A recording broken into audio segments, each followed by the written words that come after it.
말씀에서 이제 여호야김은 하나님 앞에서 악을 그 아버지 므낫세와 마찬가지로 악을 행함으로 말미암아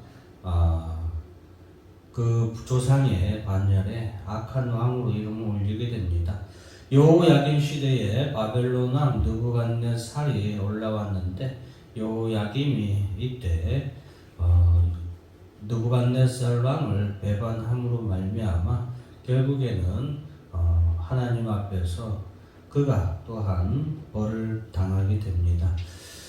자, 유다에 이러한 위기가 올라왔을 때 우리 다 같이 3절 말씀 같이 한번 읽어보도록 하겠습니다. 시작. 이 일이 유다에 임하면 곧 여호와의 말씀대로 그들을 자기 앞에서 물리치고자 하시니 이는 므낫세의 지은 모든 죄 때문이며라고 기록되고 있죠.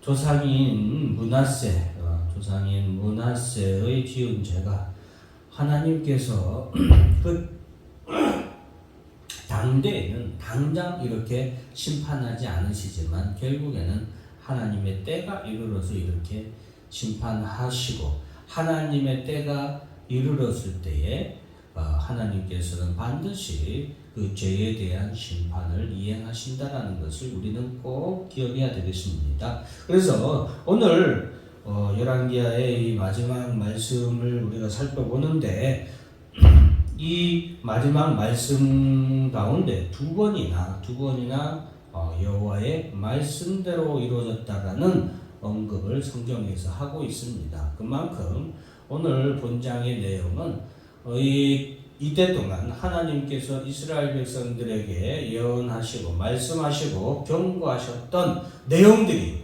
비록 시간은 흘렀지만 결국에는 이루어지고 마는 그런 모습을 우리에게 보여주면서 하나님의 말씀은 반드시 때가 되면 반드시 이루어지고 성취된다라는 것을 우리는 꼭 기억해야 되겠습니다. 반면에 죄에 대해서 심판에 대해서 또한 하나님은 반드시 그 죄에 대해서 심판을 하나님께서는 잊어버리지 아니하심을 우리는 꼭 기억해야 되겠습니다. 그래서 4절 보면 그가 무죄한 자의 피를 흘려 그의 피가 예루살렘에 가득하게 하였음이라 여호와께서 사하시기를 즐기하지 아니하시니라.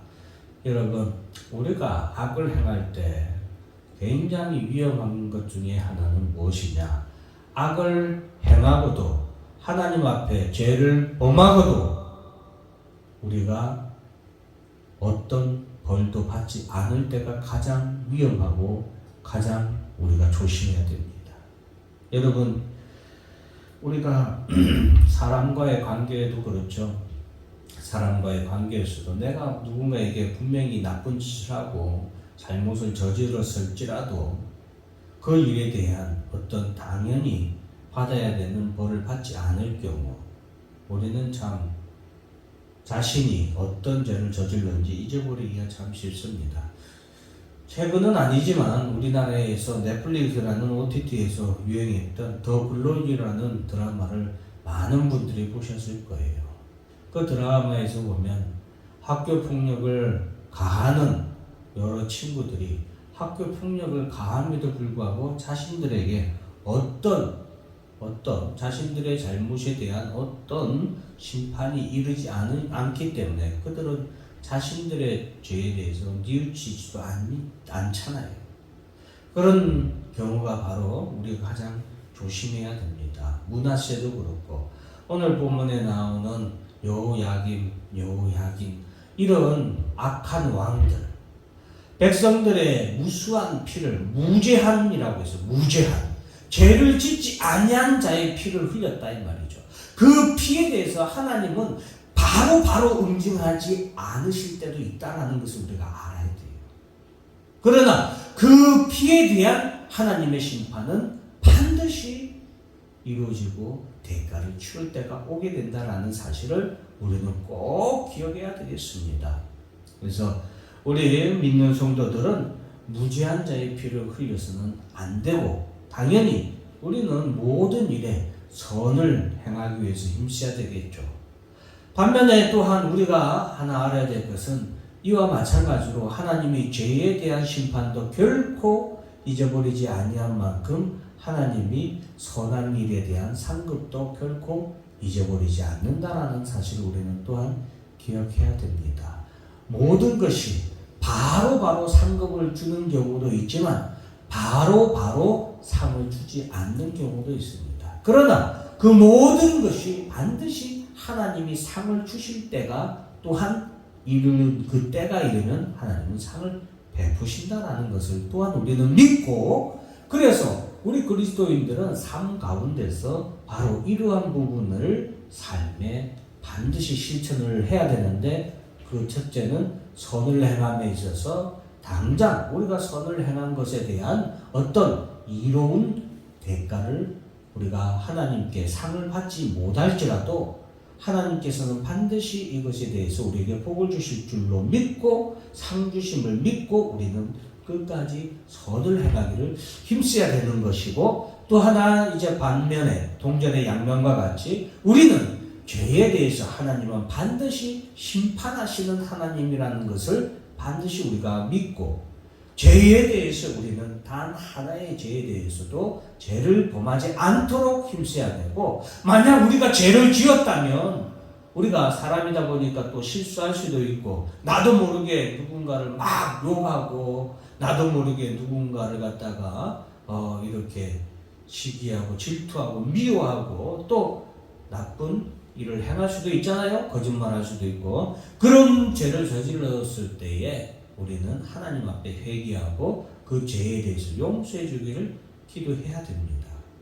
내가 죄를 저질렀음에도 불구하고 당장 어떤 벌을 받지 않는다고 우리가 그것에 대해서 안일하게 있는 것은 하나님을 모욕하는 것이고 하나님을 업수히 여기는 자의 행위라는 것을 꼭 기억해야 되겠습니다. 그래서 오늘 어떻게 보면은 이 3절과 4절의 말씀이 오늘 본문의 말씀에 가장 중요한 말씀이라고 할 수 있겠습니다. 자, 그리고 이제 그 아들이 이제 여호야긴 왕이 이스라엘의 왕이 됩니다.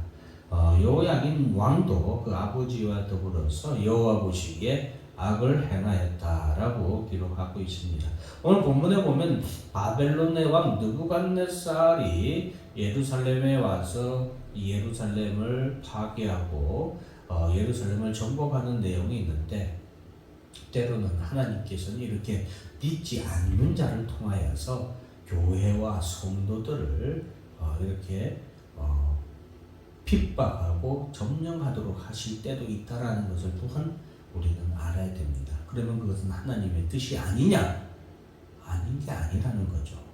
그것이 하나님의 뜻일 수 있다라는 사실을 또한 우리는 늘 우리 마음속에 경계를 해야 되겠습니다.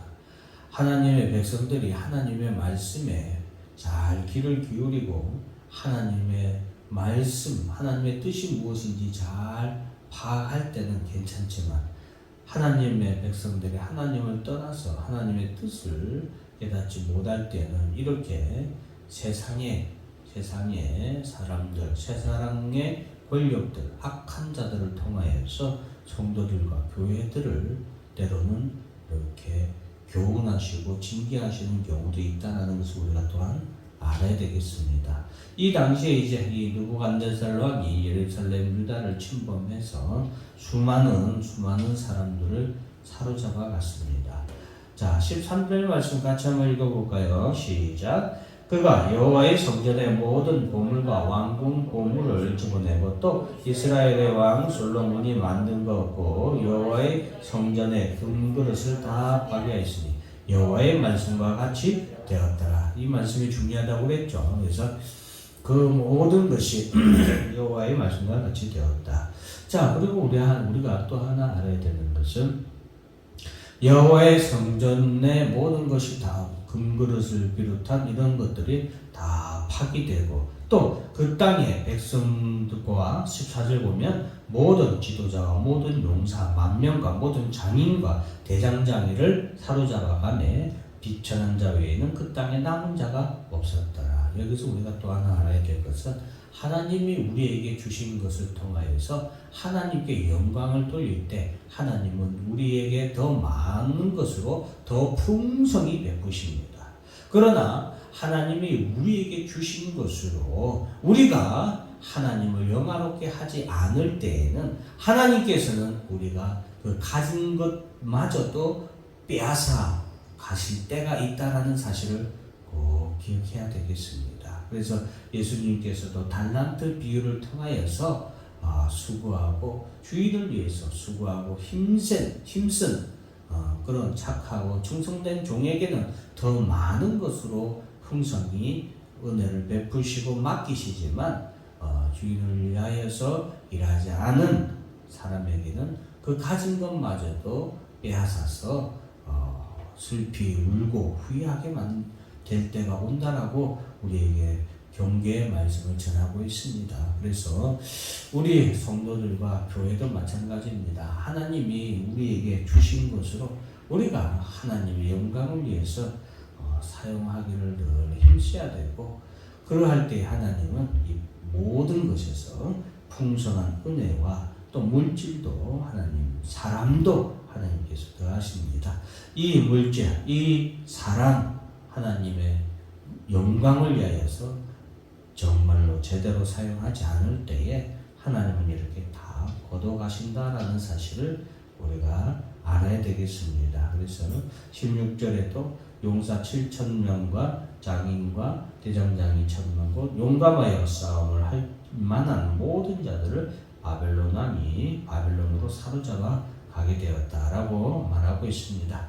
이제 유다의 마지막 왕 시드기야 왕도 그가 여호야김의 모든 행위를 따라 여호와 보시기에 악을 행한지라 변하지 아니하고 여호와께서 예루살렘과 유다를 진노하시니 그들을 그 앞에서 쫓아내실 때까지 이르렀더라라고 기록하고 있습니다.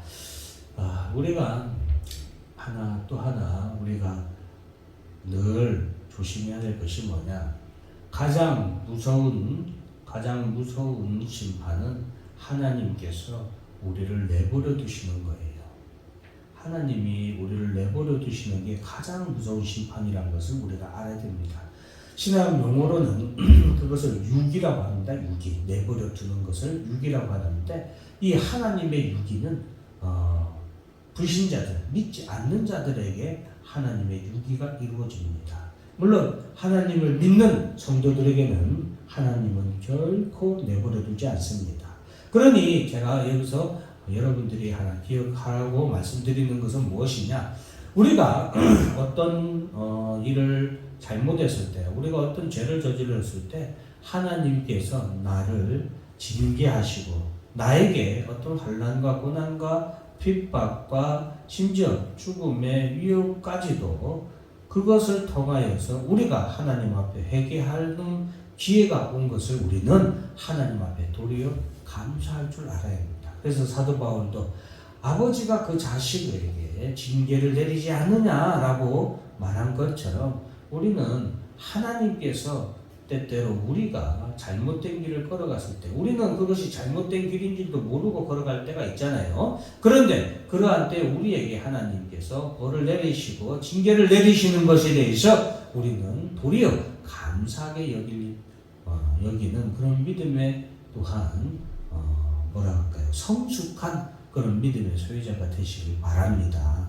환난이 있으면 아유 하나님 왜 나를 보여주시나 아유 하고 이렇게 하나님을 원망하거나 불평하지 마시고, 하나님이 나를 사랑하시기 때문에 내가 죄를 범하였을 때 하나님이 나를 이렇게 바른 길로 오라고 하나님이 이렇게 징계를 내게 베푸시는구나 라는 그런 성숙한 믿음을 가지시기 바랍니다. 그래서 오늘 결국에는 모든 것이 하나님의 뜻대로 하나님의 말씀대로 이루어지게 되는 결과를 오늘 우리가 열왕기하의 마지막 장에서 우리가 이렇게 보게 됩니다. 그래서 사랑하는 성도 여러분, 우리가 성경을 통해서 이러한 하나님의 말씀들을 잘 살펴봄으로 인해서 우리 여러분들이 삶에 있어서 우리가 신앙, 믿음의 눈으로 우리의 삶을 잘 보면서 우리가 교훈을 얻고 그렇게 살아가야 되겠습니다. 다 같이 기도하도록 하겠습니다. 하나님 아버지 감사합니다. 오늘도 이렇게 하나님 아버지께